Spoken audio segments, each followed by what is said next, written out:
गायत्री की तंत्र साधना। महात्मा शुभानंद जी एक अच्छे बंगाली महात्मा थे। उनका स्वर्गवास अभी 3 वर्ष पूर्व 65 वर्ष की अवस्था में हुआ है। अंग्रेजी, संस्कृत, बंगला भाषा का उनको बहुत ऊंचा ज्ञान था। वेदों का उन्होंने अच्छा अध्ययन किया था। जब कभी वे हमारे नगर में आते थे तब उनके दर्शनों के लिए लोगों की भीड़ उमड़ पड़ती थी। शिक्षित वर्ग के लोग उनका बहुत मान करते थे। उनमें थोड़ी सी पागलपन की झलक थी। वे बहुधा बैठे बैठे अचानक चौंक पड़ते थे और चारों ओर घूर घूर कर इस प्रकार देखते थे मानो कोई उनकी कुछ वस्तु उठाकर भाग गया हो और वे उसे ढूंढ रहे हों। कभी कभी उनकी आकृति हो जाती थी मानो कोई खतरा उनके ऊपर टूटने वाला है और वे उसका बचाव करने की तैयारी कर रहे हों। साधारणतया उनकी हालत ठीक रहती थी, पर कभी कभी ऐसी स्थिति हो जाती थी। जब वे ठीक होते थे तब उनके ज्ञान, वैराग्य, अनुभव और अध्ययन से परिपूर्ण प्रवचन सुनकर लोगों को बड़ा आनंद प्राप्त होता था। पर जब उनके पागलपन का दौरा आता था तब सभी को बड़ा आश्चर्य और दुख होता था। पूछने पर वे अपने मानसिक विक्षेप का कारण इस प्रकार बताया करते थे। मैं विद्याध्ययन के उपरांत आर्य समाज का उपदेशक बना। बहुत जगह भ्रमण किया। एक स्थान पर एक महात्मा से उनकी भेंट हुई। उनमें मैंने अनेक आध्यात्मिक विशेषताएं देखीं, इसलिए कुछ समय उनके साथ ठहर गया। मेरे ऊपर उनका बहुत प्रभाव पड़ा। उनसे शिक्षा ली, उपदेशकी का काम छोड़ दिया और गुरुजी के बताए हुए विधान से एक निर्जन स्थान पर रहकर गायत्री पुरस्चरण करने लगा। गुरुजी ने योग और तंत्र के निश्चित विधान का गायत्री पुरस्चरण बताया था। वह 3 वर्ष में पूरा होने को था। 2.5 वर्ष बड़ी अच्छी तरह व्यतीत हो गए। अंतिम 6 महीने में मेरे सामने विलक्षण विलक्षण दृश्य आने लगे। लोभ और भय दिखाने वाले तरह तरह के अवसर सामने आए। मुझे पहले ही सचेत कर दिया गया था कि साधना के अंत में परीक्षा होती है।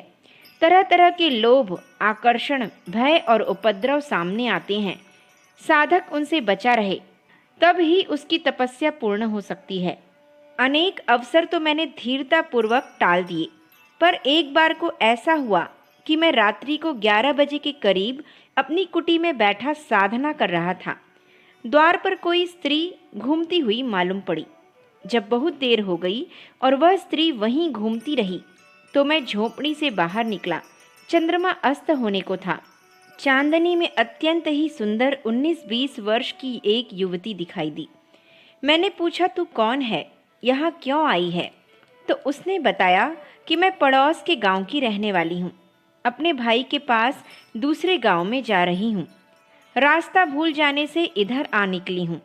अंधेरे में डर रही हूँ और रात्रि यहीं कुटी पर बिताना चाहती हूँ। कुटी घने जंगल में थी।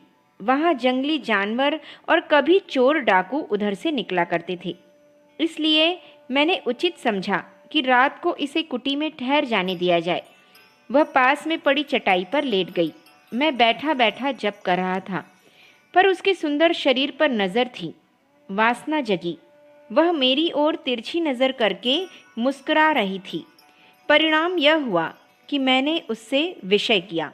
इसके बाद वह स्त्री उठी। उसने मेरी पीठ में एक जोर की लात मारी।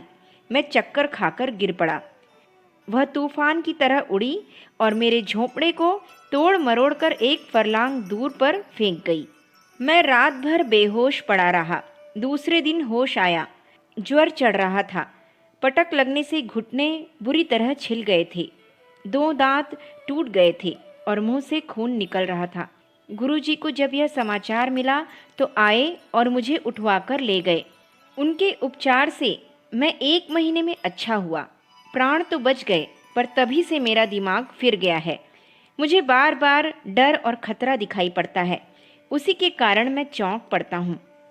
अपना यह अनुभव सुनाते हुए वे यह शिक्षा दिया करते थे कि सब साधारण के लिए गायत्री दक्षिण मार्गी वेदोक्त साधना ही उपयोगी होती है। तांत्रोक्त मार्ग से साधना करके कुछ लाभ और चमत्कार तो अधिक मिल सकते हैं, पर वह मार्ग खतरे का भी बहुत है। तांत्रिकी साधना में जो भयंकर प्राणघातक दृश्य दिखाई पड़ते हैं, उनमें हिम्मत बांधे रहना और प्रलोभन तथा आकर्षण के समय विचलित न होना साधारण काम नहीं है। थोड़ी सी भी चूक होने पर इस मार्ग के पथिक के प्राणों पर बनाती है। इसलिए तंत्र की अपेक्षा योग मार्ग ही सरल और उत्तम है। उन्नति धीरे धीरे होती है, पर जो होती है उसमें पूर्ण निर्भयता है और लाभ भी असंदिग्ध है। अखंड ज्योति, जुलाई सन 1952, पृष्ठ संख्या 17-18। हमारे YouTube चैनल विचार क्रांति दूत अखंड ज्योति पत्रिका को सब्सक्राइब करें एवं अगली वीडियोस प्राप्त करने के लिए बेल आइकन दबाएं। धन्यवाद।